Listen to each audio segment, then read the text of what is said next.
The Nissan Frontier is one of those mid-sized trucks that are less known in the US market. But this doesn't mean that this truck is not selling well. For the year 2022, this model sold more than 76,000 units. There are many buyers who highly regard the Nissan Frontier as a reliable and dependable workhorse and use it for their daily tasks. However, there are some downsides to it. So if you want to learn more about these problems, stay with us while we learn the 7 reasons why you should avoid the Nissan Frontier. Number 7. Outdated platform. Now let's start with one of the biggest problems with the Nissan Frontier, and that is the outdated hardware that this model is using, specifically the platform of this model. The Nissan Frontier uses a platform that has been in production for almost 20 years. At times, when manufacturers are releasing new platforms every couple of years, Nissan is still sticking to the same platform used for decades. This is the F-Alpha platform. This platform is a body-on-frame design, just like in many of its competitors, but is extremely dated. This problem is specifically noticeable in how this truck drives.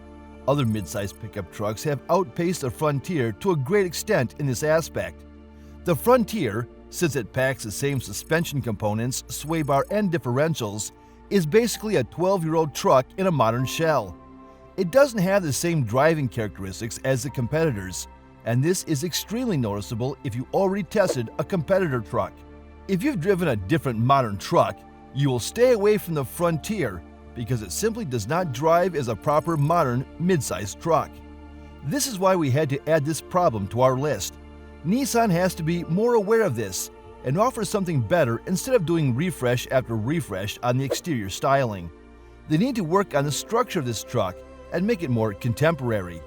Number 6. No turbo engine. Now let's talk about another problem with the Nissan Frontier, and that is the lack of a turbocharged engine. We live in a turbo era, where many of the competitors in the mid-size market have switched to smaller turbo engines instead of using V6 engines. But not Nissan. Nissan still uses a V6 engine.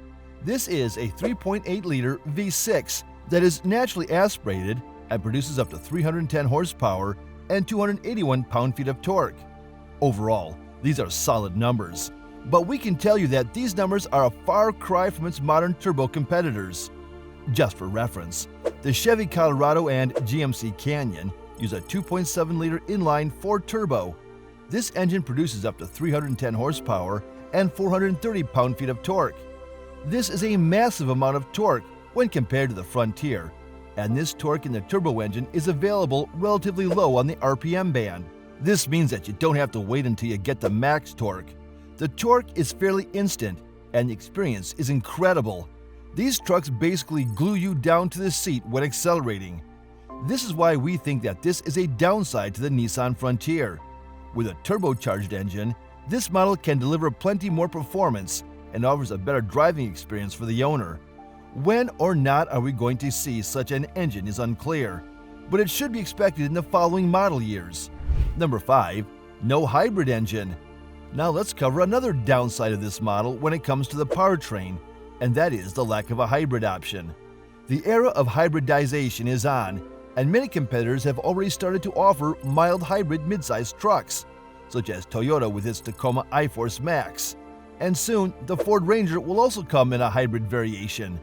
So we think that Nissan should also include a hybrid powertrain in order not to be considered as dated by its customers. Upgrading the 3.8-liter V6 to a mild hybrid setup is fairly easy. With a small electric motor and a small battery pack, this engine could be one of the most efficient out there. The benefit of this approach is the same fuel economy, both for the city and highway driving. This model will get a boost in MPGs, and the fuel economy for the city and highway will be pretty equal.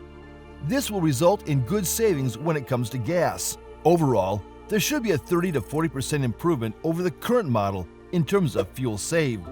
And what is also great about this approach is the fact that this model will not be very expensive. Remember that we are not talking here about complex electric motors on the axles or giant batteries. These components in mild hybrids are fairly small, and this will not increase the overall price of the truck by a great extent. We can expect a max $3,000 increase over its naturally aspirated alternative, which is not a lot overall. This is why we really hope that Nissan will bring this model and will make the Frontier the go-to choice for those who want to save money on gas.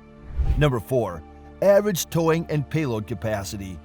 Now let's dive into another problem of the Nissan Frontier, which is the average towing and payload capacity.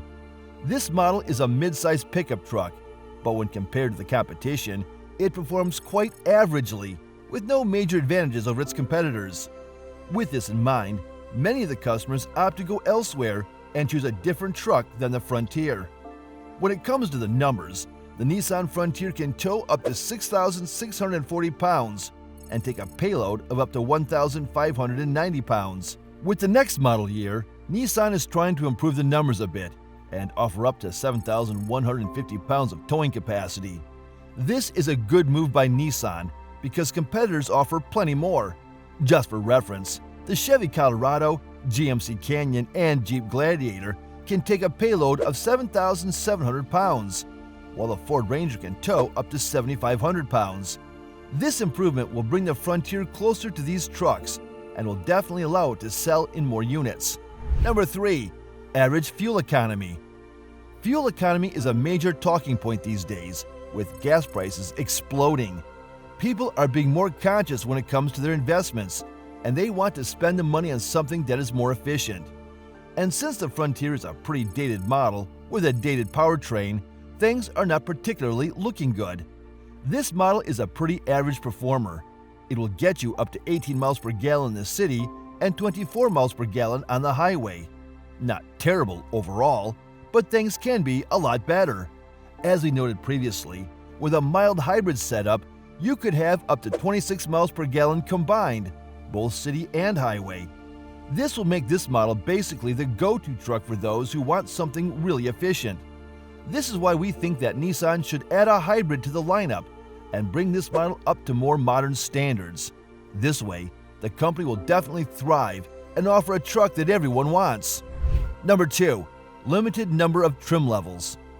Another thing that people do not like about the Nissan Frontier is the limited number of trim levels. The Frontier is not even close to competitors, such as the Chevy Colorado and Toyota Tacoma. This is the area that we think Nissan should focus on the most and offer better value for its customers. When it comes to the lineup, you have the S, SV, SL, Pro X, Pro 4X, and Hardbody. And these trims are basically all the same. The Pro trims do not differentiate a lot, except for the 4x4 option, while the Hardbody is an SL with retro makeup. We think that Nissan should invest more in these trim levels and make them more unique. That's what buyers want, and we think that Nissan should deliver this. They will spend more on development, but the results will definitely be worth it. Another thing to add is the fact that although Nissan has the Pro X and Pro 4X, these trims are not even close to competitor models, such as the Tacoma TRD Pro or the Ford Ranger Raptor. Nissan has to create a trim level that will be the benchmark in this market and offer more for its customers in terms of value and performance. Number 1. Cabin and infotainment feel outdated. Another big downside of the Nissan Frontier is the outdated technology and interior. These two basically go hand in hand together these days. Interiors are filled with screens and functionality. The interior of the Frontier is really dated.